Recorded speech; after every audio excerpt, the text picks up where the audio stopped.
Hello and welcome to Tiny Desk Knitting with Emma. Today is Monday and I'm wearing bright green because I wanted to. Today was the first day of school for my students, so for the second semester. They have a really long break in January, which is completely foreign to my own experience as an undergraduate. Actually, when I was a graduate student, we didn't have a very long break either. I think we always went back the second week of January at Penn. We went back in Toronto when I was an undergraduate. We went back like the first Monday after New Year's was always the first day of class. They started super early.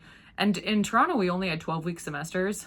So we were usually finished with the semester by the first week of April, which was wild because then we had 3 weeks of exams because there were so many students at U of T that it took 3 weeks to have all the exams for all the classes. So that was fun. So yeah, I had a nice week. Didn't run very much because my left hip flexor was giving me a little bit of trouble last week. So I took 4 days off from running, which is more days than I have taken off since December of 2023 when I had the flu. I didn't even take 4 days off after the marathon that I ran in November. So that was wild. Yeah, turned out that the pain was still a little bit there this morning when I went for a run. Today was the first day of my marathon training block for my May marathon in Vermont. So I was very well rested. I woke up at 5:30 and I was just so excited to go for a run. I couldn't sleep anymore. I was too excited. So, yeah, the run was good. I did a 4-mile workout in the middle but yeah, by mile 7 of an 8-ish mile run, I started to feel that pain in my hip flexor again. So, I scheduled a PT appointment because I'm proactive, apparently, about things that matter to me. So, yeah, but I have a rest day scheduled tomorrow.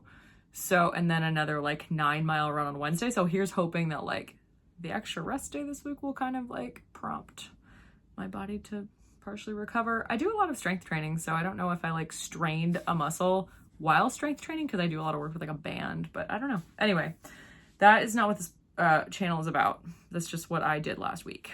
Didn't run and was mad about it. So I did a lot of knitting. And yeah, I did work on my pink sweater. So I didn't work on it a whole lot because as I predicted, the cowl did really take over my mind and my life a little bit. But that's okay. I anticipated that and I am okay with it.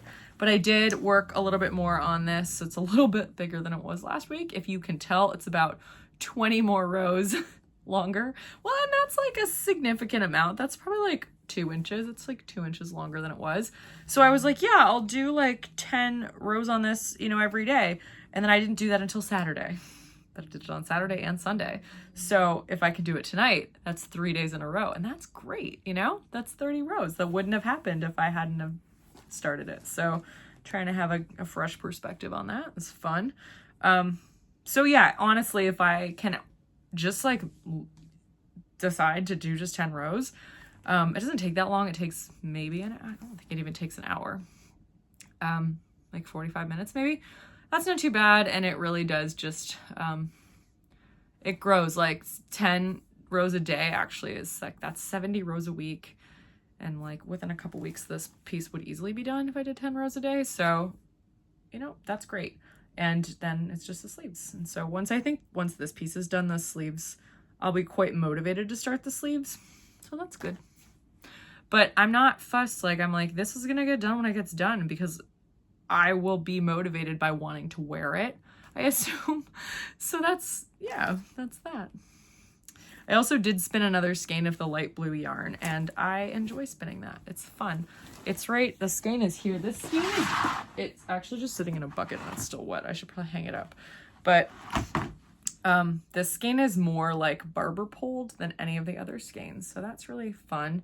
And it prompted me to think about how I will have to kind of separate out the skeins to be okay, so that the end product isn't incredibly different and has pooling and stuff. Sorry, I was just talking while my face was way too close to the camera, but I was trying to adjust this thing so that the skein is kind of hanging over the bucket handle, but the bucket handle can't stay up by itself, so I don't even know why I tried to do that. I need to hang it up in the shower. because that's where it can dry and not like make the floor all wet in a way that it's not supposed to. The floor's not supposed to be wet. So anyway, yeah, I got to do that. It was kind of nice. Spent a lot of days working from home last week because it was really cold. Although I did go to I went to work on Monday and Tuesday because I wanted to go to the gym, and then the treadmill didn't help either. So whatever. Yeah, that was fun. Anyway, Cowl. This is kind of the main thing that I worked on last week for obvious reasons. I was obsessed with it. So yeah, I knitted and I knitted and I knitted. And this actually only took me a few days. I think I finished the main part of the cowl by like Wednesday, to be honest, because I was totally raring to go with it. And it is not like an exact science of how I did the colors, and I changed my mind several times throughout, like, oh no, I want to do that one as a 3-row and I want to do that. And then I just like, you know, I couldn't really tell the difference between the peach and the light pink when it wasn't super like light where I was, but then in the light I could tell the difference, and I was like, oh no, I need to do, that's how I need to organize the colors. This is very much a prototype of this pattern, but I think it's really fun. So that's what it will look like. Like that's just what the outside will look like. It's not blocked, obviously, so holding it farther away from the camera will make it look probably a little bit better so you don't see all the yeah, whatever, the bumps and stuff that will get sorted with blocking. So I'm excited to wear it, and I've knitted a good amount of the lining. I need to just measure the like what's left of this ball, and I'm gonna keep going until there's 25 grams left because that's half of it. And that's what I would like to do, just so I can make another cowl and line it with the rest of this. Maybe not bright pink, but this is really soft and it deserves to be the lining of a cowl, so that's what I'm doing. So yeah, I think I will finish this tonight and block it, and then that's nice. It'll be blocked and that will feel good to have something done. So yeah, I really enjoyed, again, I always enjoy Fair Isle when it is, I mean, I always enjoy Fair Isle point blank, but yeah, especially when it's like in smallish doses that I can really do in a few days, and like my attention doesn't even have time to stop focusing on it.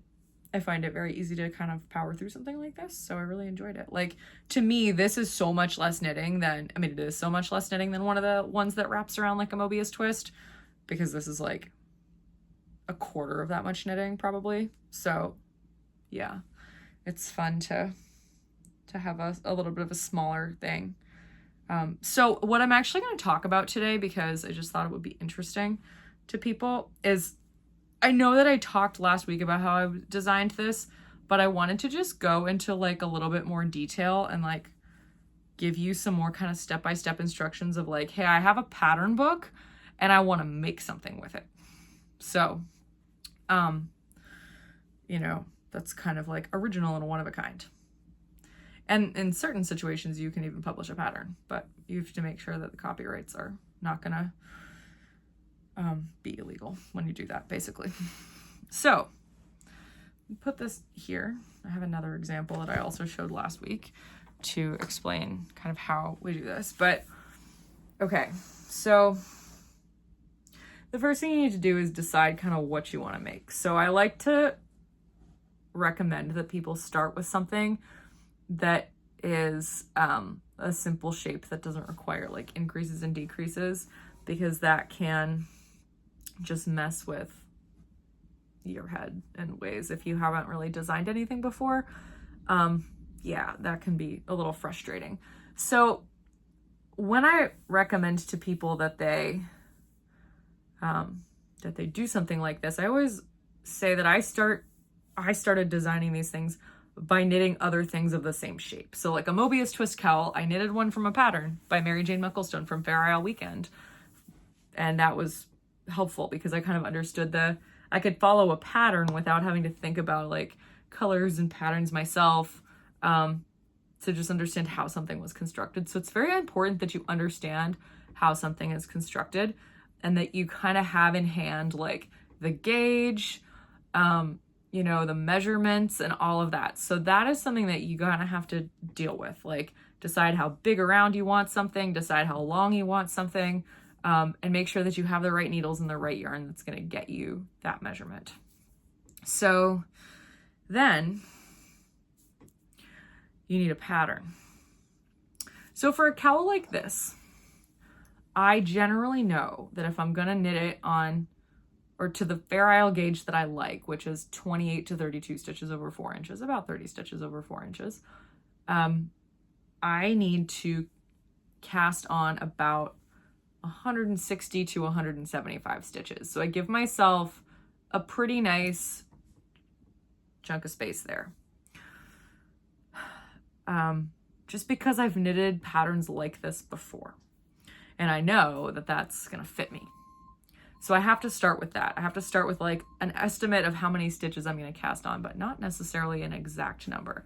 So when I design a sweater, for instance, I know that if I'm gonna knit it on a size 2 to 2.5 needles, I need to have at least 288 stitches for the body. 288 is a nice round number for Fair Isle sweaters for me, because it is a multiple of 24, which means that like patterns of 2, 3, 4, 6, 8, 12, 24, sometimes even, I think it might even be a multiple of 32, but don't quote me on that because I can't do math that fast in my head. I think it's a multiple of even 48. Like you can do a lot you can do a lot with 288 stitches. So I can have like the big bands with 24 row repeats or 24 stitch repeats. Then I can have smaller bands with like 8 stitch repeats or 12 stitch repeats or 6 stitch repeats. And they'll all fit into the larger motif and like line up with them. So that's nice. Very helpful. So choose a range of numbers that's not huge, because you want whatever is you're making to fit you, but you don't want it to, like you don't want to be like unsure of how many you need to cast on. See, because you need to be able to find a pattern that's going to fit its multiple into that number. So, yeah. So I am using the example of an all over cowl like this. This is why I got the other one out as well, because I did this one that folds in on itself that I showed last week. So again, you can wear it like this, kind of like under your coat, pull it all the way up. It's gonna stay up. Sorry if you can't hear me. It's gonna stay up, like up over your face to protect you from the cold, or you can fold the smaller piece inside the bigger piece, and then you can wear it like this.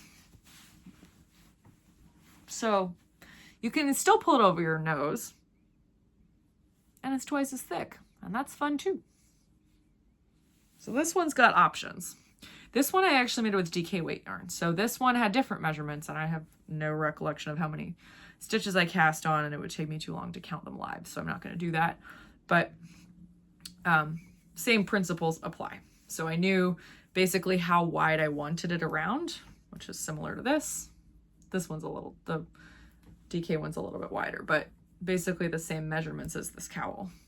I measured, figured what gauge I would use, decided on my needles, and then I chose a pattern that had a multiple that would fit into a number that worked for me. Same thing. So you have your range of stitches. The next thing to do is choose a pattern, like I said. So lots of people actually like to buy pattern books. I have a lot of books that have patterns in them. Not all of them are just for patterns. Like Selbu Patterns is almost exclusively just charts, but you need some kind of way to choose a pattern. You can find them online too. These are in the public domain. They're from Selbu. They're very old. Oh, that's the pattern I used for my fake cowl actually.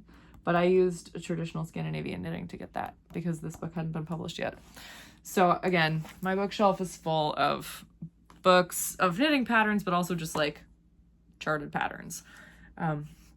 So I will choose a pattern from a book like this for an all over pattern, for instance. So you've got all sorts of things. Like for instance, these 2 pages, there are 8 total patterns. There's tons, and they're usually grouped in ways that make sense. Like these ones all kind of look alike, but they're all a little different. So, you know, you've got some variations on a theme. you know, there's cell blue stars. So let's say we want to do cell blue stars, and that's a nice pattern. So then we have to count in the chart how many across and up and down there are. And these are mostly square. So you should count both ways just to make sure that they're square. Like there's the same number in the motif horizontally as there is vertically.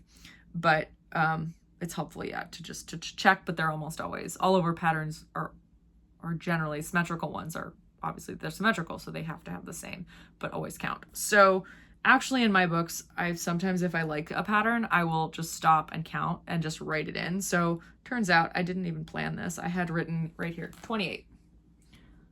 Right there. So that's 28 square. So then I would add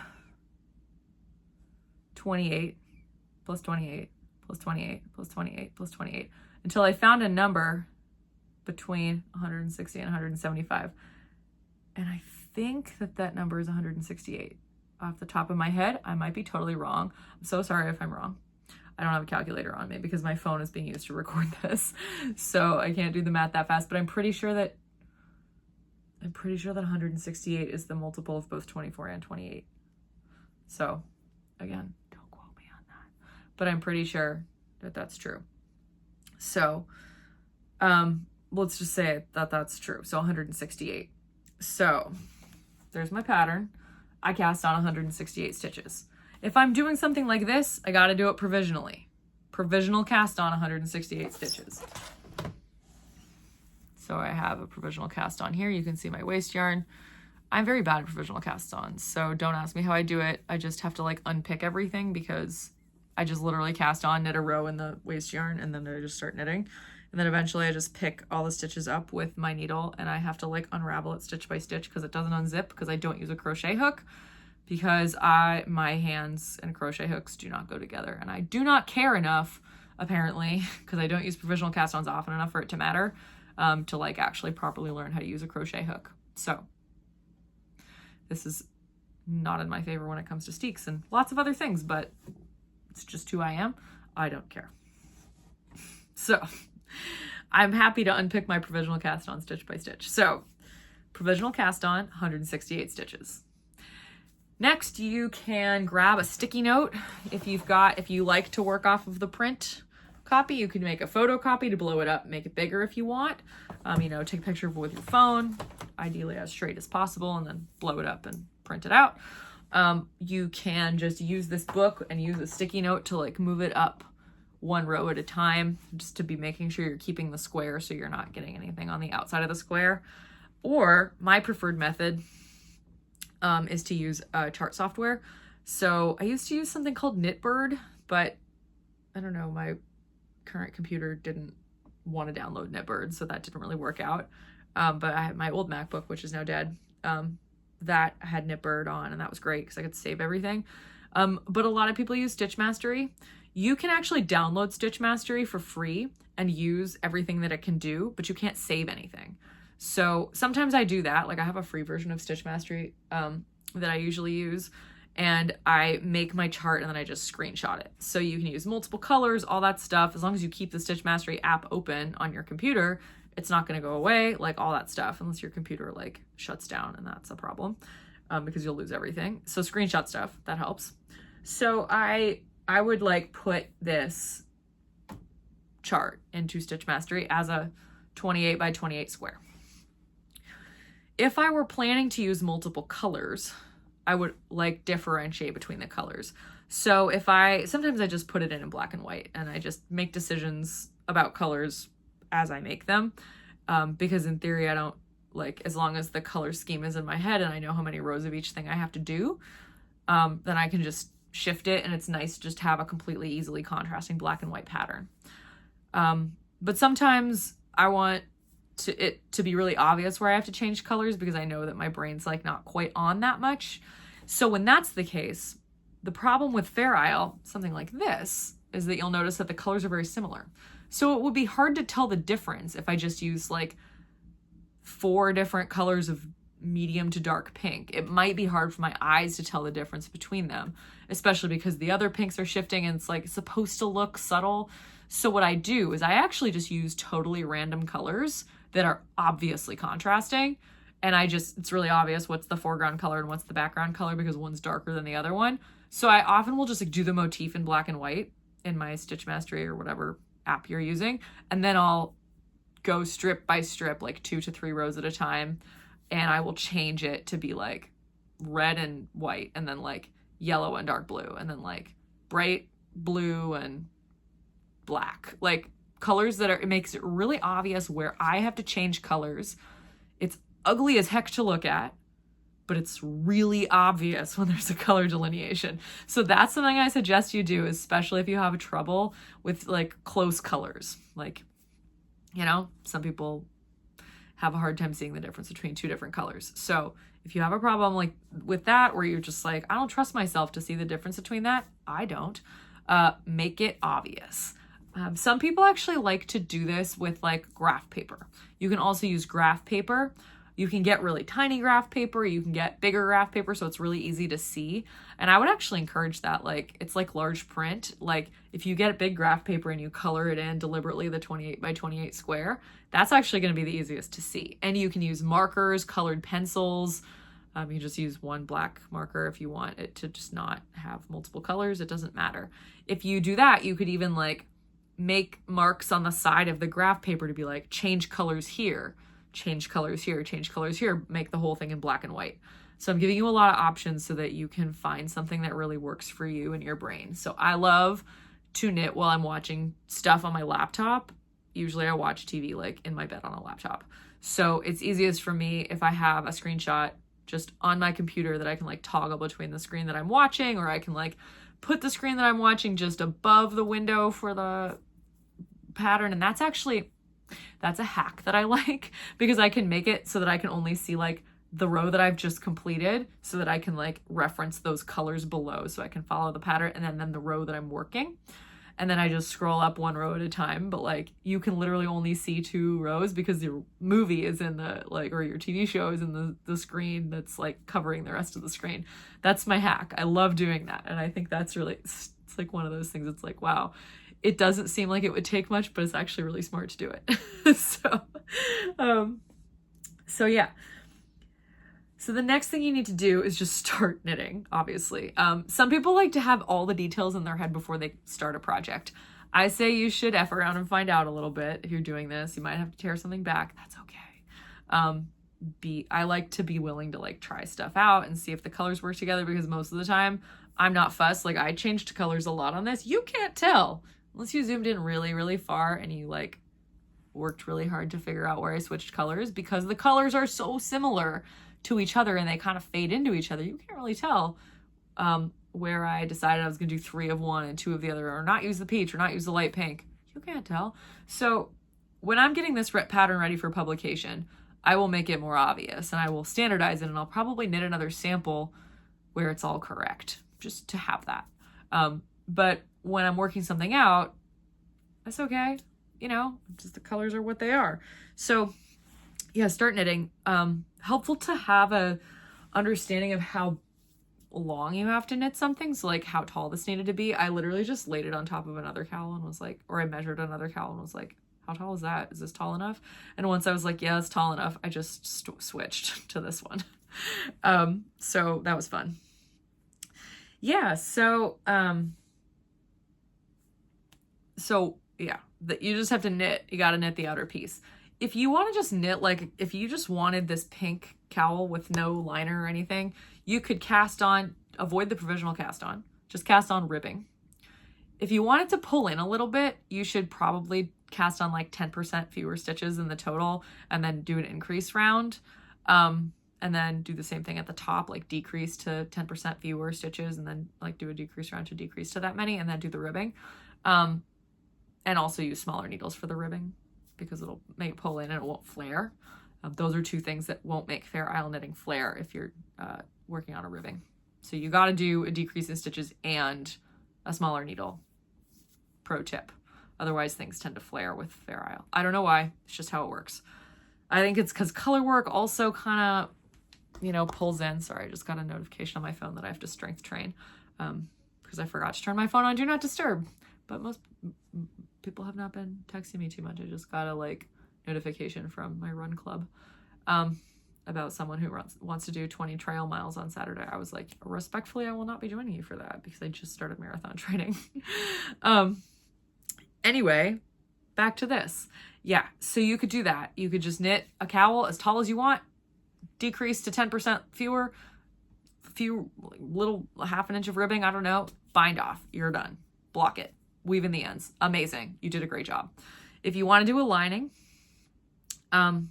first of all, I would suggest in either of these cases that you weave in the ends as you go, because with Fair Isle, if you're using a lot of colors, you're gonna have a lot of ends to weave in, and it's gonna be not fun. So I actually have to snip the ends. I wove in like the last 2/3 of the cowl's ends, and I need to snip them. So yeah, then what I do if I want to do a lined cowl, and I said this last time, but maybe you didn't watch last week's or you forgot, that's fine. I need to tell you how to do this. What I do for a lining is I find some kind of soft yarn that's going to be knitted a bigger gauge. You want it to be a looser gauge because you want it to be able to stretch a little bit inside to kind of fill out the cowl. So I knitted this, for instance, on a size 2.5 needle. I'm a pretty loose knitter, so I would suggest that most people use a 3, but if you're also a loose knitter, you can use a 2 or a 2.5. That'll probably fit. I went up to a 4 for this one. Could have even gone up to a 5. So 2.5, 4, bigger needle for the smaller inside, but for reasons, use the bigger needle. Excuse me. Find my soft yarn. This is the half wool, half mohair that I dyed pink that I love. Not mohair, cashmere. It's half cashmere. I then do a row when I am changing to the new yarn and changing needles. If that's too confusing, just do one at a time. It doesn't matter which order you do it in. I would change needles first, actually. I don't know what I would do. I would do it at the same time because I don't want to switch to larger needles with 168 stitches on my needles and have that be weird and bulky. And then, I don't know, do the decreases and switch yarns. I do them all 3 at once. I switch needles, I switch yarns, and I do the decrease round. This is easier if you have like interchangeable needles and you can just change one tip out and then change the other tip out when you finish the round. So like if you have a 2.5 needle and you're changing up to a 4, you just change your, I don't know if this is mirrored or not. You change your right hand needle to the larger one and you knit the round with the larger needle. And then you can switch to your left hand needle once you're done with that round, because then your stitches are not going to be trying to like slip. You're not going to be forcing the stitches to slip over a needle tip that's too big for them. So that's just a pro tip, but every time you have to change needles, if you're using interchangeables, do the left one and then do the right one. Okay. So bigger needles, different yarn, and I decrease every single stitch by 2. So if I have, let's just use a round number of 150 stitches. If I had 150 stitches on my needle, I would then have 75 at the end. My gauge is going to be quite a bit bigger because I'm using a thicker yarn. I use like, Shetland jumper weight, and then this is a DK weight wool cashmere blend. I usually try to go jumper weight to DK weight. Or you could do a single ply of merino with mohair or an alpaca silk. You do 2 strands of mohair or alpaca, whatever you're going to do. Bigger needles, bigger gauge. Doubled yarn if it's the same. If it's like a similar, thickness to your first yarn, or I don't know, something like that. That's not right. But that's not an exact science, but it needs to be a looser fabric and you need to use a thicker yarn-ish. That's basically my rule for me. I understand just kind of like I can see something and be like, okay, I'm going to do that one doubled and this is the size needle I need to use approximately, and it usually will work out because I can kind of fudge it. It may take some, try this and see if it works. It's not necessarily going to work every time. So, yeah. Anyway, so I half the number of stitches by just knit 2 together all the way around with the new yarn and the new needles. And then you just stockinette until you have like, however long this is, you got 2 inches fewer. Sometimes I just have a ball of like 25 grams of the soft yarn. Like if you can get 100% cashmere and it's 25 grams, that for me is always enough. That's the perfect amount. I just go to the end of the ball.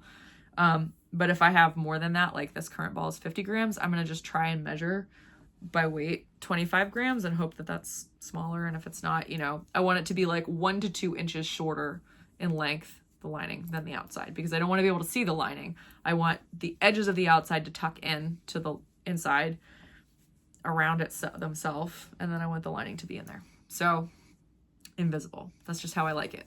You could have the lining poking out if you want. It's up to you. It's your design. I'm just helping you get there. I'm just your trip advisor here.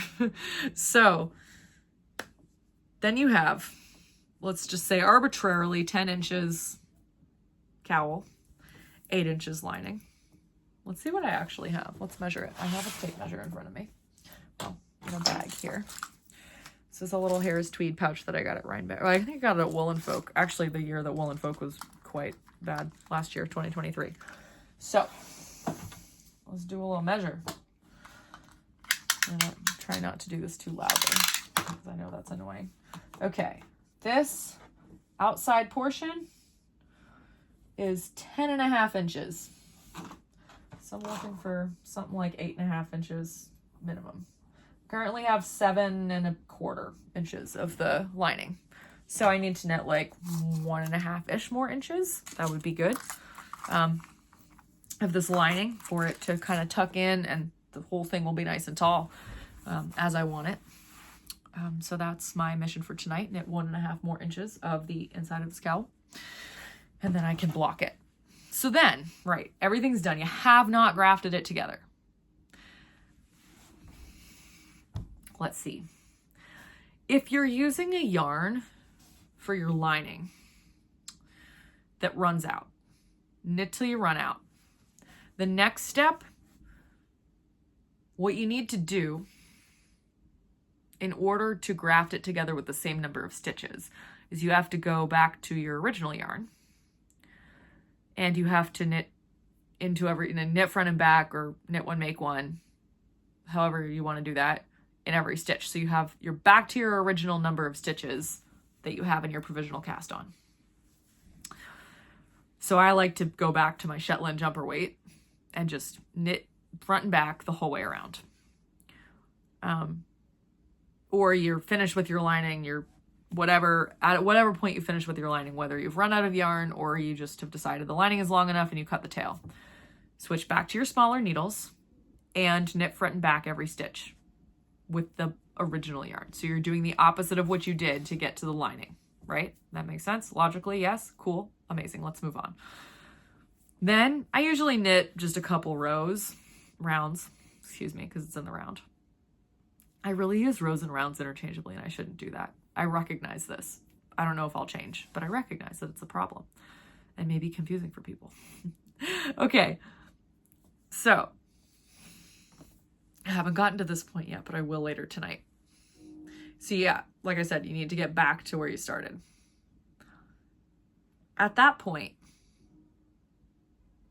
you need to make sure all your ends are woven in. And I like to block it before I graft it together.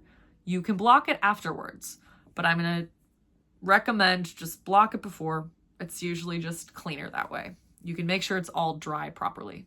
Everything has a chance to dry like fully out, not inside the cowl. So I like to then put whatever stitches are on this working needle, just put it on waste yarn or a barber cord or whatever you use to hold stitches. Give it a soak. Personally, I will not be soaking this for a long time because I dyed this pink myself and I'm afraid it's going to bleed and it will bleed onto the white, and I won't like that. I mean, I probably wouldn't even notice, but I'm trying to be better about like not letting something sit in the water for 4 hours and like have the colors bleed and then have the whole sweater be ruined, because I've had that happen multiple times just in the past year because I'm careless. And Monica's always like, why do you do that? I just soak something for like 30 seconds and then it's done. Like, I don't know. The water will permeate it more. Maybe it will, maybe it won't. Some of you may know the difference, but like Monica's probably right in that like when color bleeding is on the table, you need to err on the side of caution. So I will be erring on the side of caution with this because I don't want it to color bleed. Then, you know, I'll lay it out on my blocking mats and let it dry completely. And then I'll put my working live stitches back onto the small needle.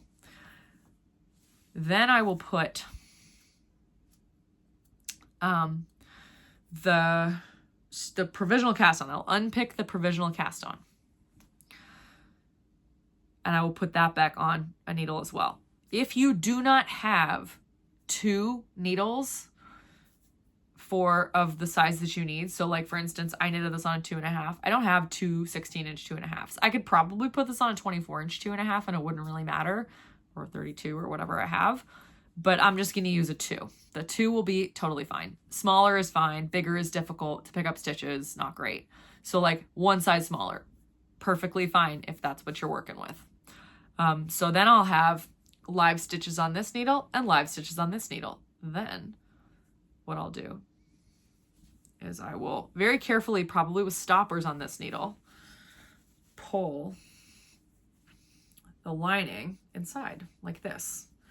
And then, oops, doing this carefully so I don't lose stitches. And I only lost 1 stitch. That's not bad. I'll take it. Okay. So this isn't a great way to see this because, well, I can tell this isn't tall enough, first of all. I definitely need another couple of inches on the lining because it's not coming all the way through as I want it to. So then you'll have needles on the inside and needles on the outside. Then you're going to need another needle and you're going to do a 3-needle bind off. You can use a cable needle for a 3-needle bind off. You can use anything. Just use a random needle tip if you have an interchangeable set. Ideally close to what the needle size is that you're working with. And eventually, once you get enough of the way around the cowl, you'll be able to use like the working needles because you're only, like when you're doing a 3-needle bind off, yeah, you have the 2 and they're parallel to each other and you're knitting through. Yeah, so you could probably do it even from the beginning with just the other end of one of the needles. But I usually keep a stopper on the ends of the needles when I'm doing a grafting of any kind, just so that the other stitches don't fall off. So it's nice to have a cable needle or some other needle tip on hand to do a 3-needle bind off with, if you can possibly do that. So then you get a 3-needle bind off. Again, you've woven in all your ends and you've snipped them, although it doesn't matter if you snip them because there won't be any exposed. But remember, you've woven them all in. That's very important. Or some people just tie them in a knot for Shetland knitting and like trim them. If you're fine with that, that's cool. I weave all my ends in with Shetland knitting, unless they're over a steek, in which case I just snip them. I pull them taut and then I snip. So after I've needle felted, of course, because that's just who I am as a person. I secure my steeks, even with Shetland wool. Yeah, okay. Then you just need to like weave in your last end of your 3-needle bind off. You can use Shetland wool to do the 3-needle bind off. It doesn't matter what you use. One of your working yarns is fine. Probably the smaller one, because otherwise you'll have a big, thick 3-needle bind off ridge. That's going to go on the inside of your cowl. You can just graft it with Kitchener if you prefer.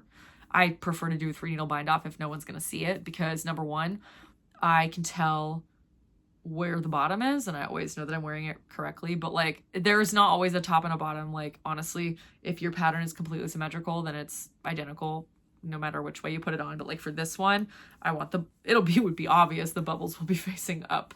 Like, I mean, you could do it that way too if you wanted. It would be different, but I would wear it this way so that they were facing up. So I wouldn't need necessarily the reminder, but I just like the 3-needle bind off to be on the bottom. I don't know. That's my small control tendency that I have for whatever reason. So I like to do a 3-needle bind off, makes it obvious. This is the bottom. Weave in that last end, and then there you go. If you haven't blocked it yet, that's a good time to block it. Maybe block it like over a heating vent or an air conditioner vent if it's the summer, or like outdoors or something if it's warm out, because then you'll really get it all dry. Make sure it's all dry. And that's that. So yeah, that's fun. So there you go. Then you have a nice cowl that you can wear or give away. And if the pattern's in the public domain, you can even write up the pattern and sell it. I have no copyright claims to what I just showed you. That is just a straight up piece. The only shaping is a decrease for the inside. Lots of pieces do something like that. They are like a lined cowl. There's no shaping. They're not fancy. I don't have any kind of ownership over that shape. Neither does anybody else. So go for it. Yeah. So what else? That's what I did this week. So that's why I just told you how to make it. It was the first day of school today and I wore my neon sweater just for fun. Had lots of students, helped them hopefully. Yeah, went running this morning. My hip flexor doesn't hurt when I walk around after my run. It doesn't even really hurt when I'm stretching out. It just hurts like really dull, very mild kind of awareness ache while I'm running. And so I think it must be impact related, which I didn't know last week, as I said. I don't actually know if I just wrote that down in my training diary or whatever. But yeah, hopefully nothing is incredibly amiss because I don't really want to like go on the bike for 3 weeks while whatever thing inside me heals. But I'm going to go to PT, like, I think it's like a week from Thursday. And I'm going to see what happens. Until then, I have a lot of rest days. I have an extra rest day for the first 2 weeks of the training block anyway. So, and I'm not going to be up at a mileage that's like scaring me, for like any kind of mileage that like I haven't seen in the past month. So I think it's going to be okay. If it gets really bad, I'm going to stop and I'm going to stop running and just move inside and go on a cross trainer, elliptical or a bike. But for now, I'm going to keep running this week. Hopefully I can get through my 4 runs, 33 miles this week. Yeah. Reading and watching stuff. I didn't do a whole lot of that last week. What did I watch? I think I just like rewatched a bunch of shows. Like honestly, I just kind of needed some comfort TV last week. It was cold and like, you know, the state of democracy is a little rough right now. Excuse me for talking about that. You don't have to comment on it. I'm not going to harp on it because I don't want to think about it, you know, as much as possible. I'm trying to do my best to put good out into the world. That's all we can do. So if you're struggling right now, I say find a way that you can really feel like you're putting good into the world. Good is in the eye of the person doing the good. Had a conversation with somebody this weekend at Monica's baby shower who said, I said something to her. She said something to me and she said, I'm really sorry if I offended you. And I said,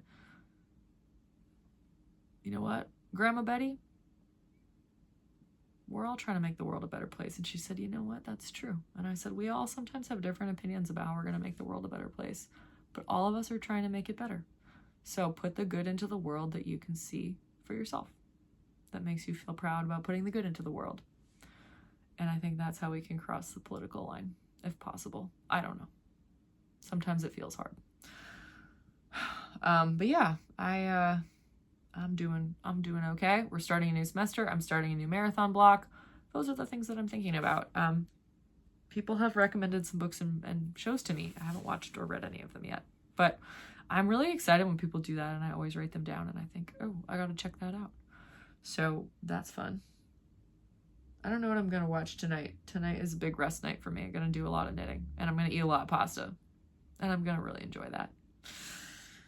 I did start listening to Sherlock Holmes. I don't know if I said that last week. I started listening to a Sherlock Holmes because it was narrated by Derek Jacobi, who's so good. He's like one of the best actors ever. Oh, and I just love him.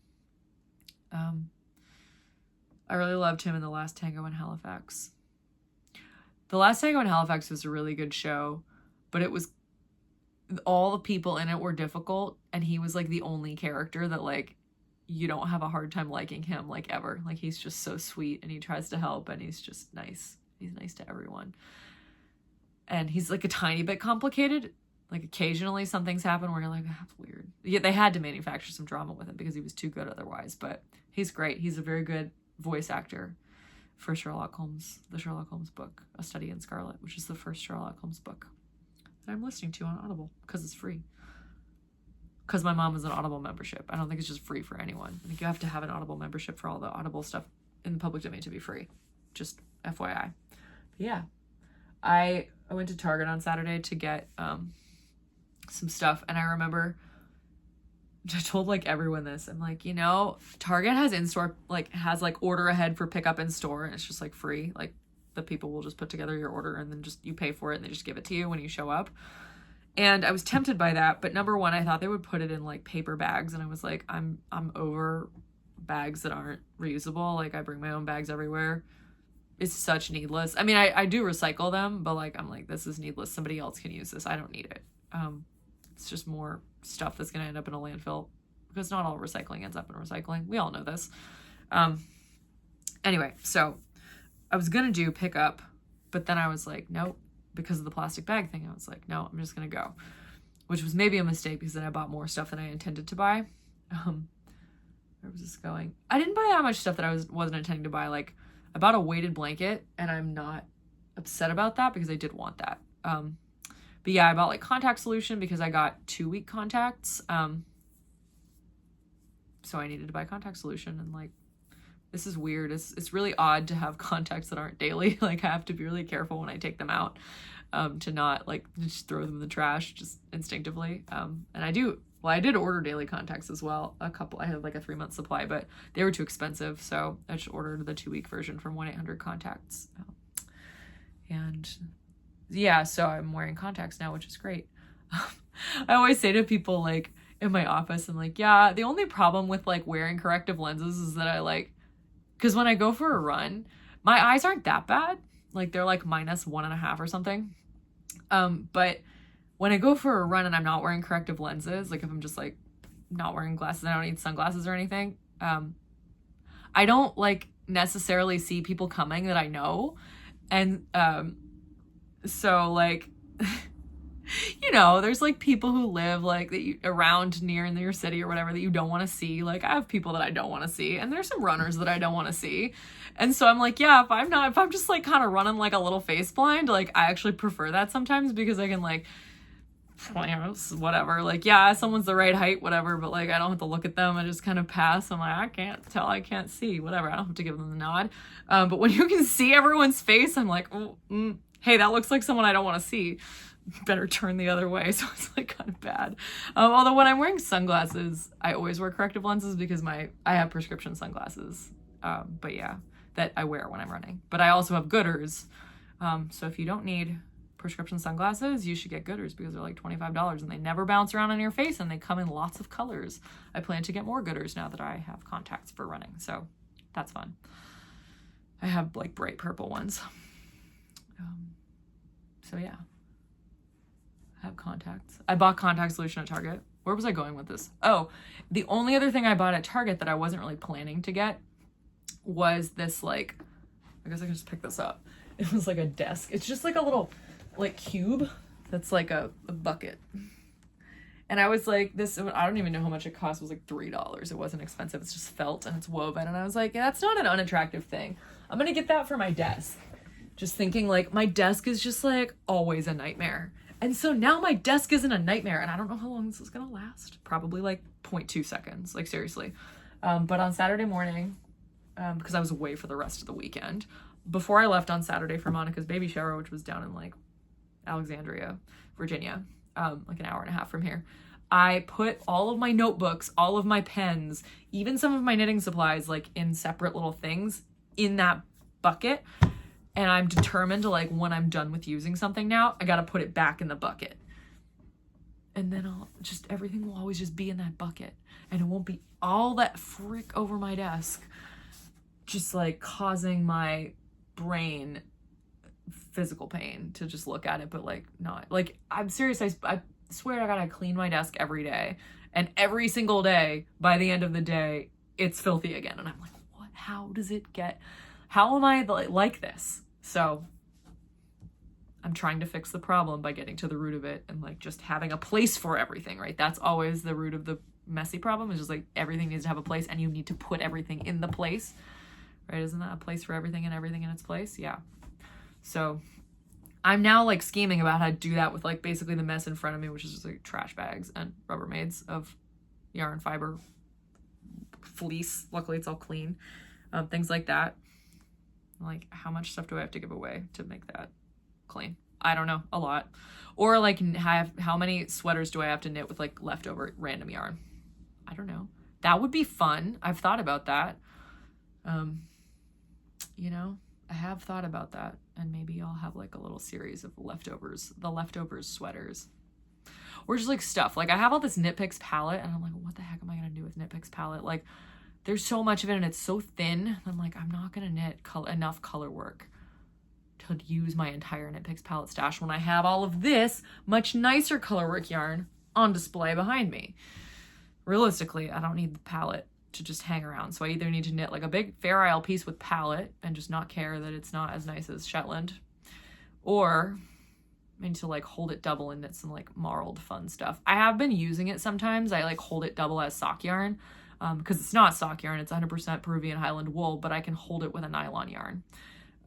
And if you're worried about something like that, what you can do is actually just like change one of the yarns in the heel, toe, and the cuff, like change the palette out for like a leftover sock yarn that it does have nylon in it, and then your heels and toes won't get all full of holes because one of the yarns doesn't have any nylon in it. So maybe I'll do that. I don't know. I always think like I need to keep all this stuff around because at some point I'll knit like 50 pairs of random marled socks, and that may happen. Sorry, my stomach is growling because I'm hungry. It's almost 5:30. The light's not terrible though. I'm actually kind of impressed. I started recording at like must have been like 4:40ish. Yeah, something like that. Maybe a little 4:30. Yeah, it's not even completely dark yet, and it's 5:26. So it gets so much darker earlier in Vermont though. I noticed that when I was home both times, Thanksgiving and Christmas. I was like, dang, it must be like super late, and it was like 4:45. It's like, wow, this is really sad. This is a good reason to leave Vermont, although I do kind of miss it. Especially it's been really cold here. I'm like, it's like I never left Vermont, but my family's not here. Like, why should I hang out in Baltimore any longer? But this is where I live, and a lot of my life is here. So despite the fact that there are apparently people in the city that I don't want to see. There are probably people like that in Burlington that I would avoid too, but fewer. I've dated fewer people in Burlington, that's why. Okay. This has been long enough. I need to go eat something. So, thank you so much for watching. I hope this was interesting and helpful. If I make the title How to Design Your Own Fair Isle Cowl, it'll probably get a ton of clicks, which is always good. They never watch till the end though, so here's me revealing all these personal details about myself without going into too much detail. Yeah, I think that's it. It's like, this is like my normal episode length, and I need to go eat some cheese and crackers. Or just dinner because it's 5:30. I don't know. Anyway, thanks so much for watching. This has been Tiny Desk Knitting with Emma. Bye!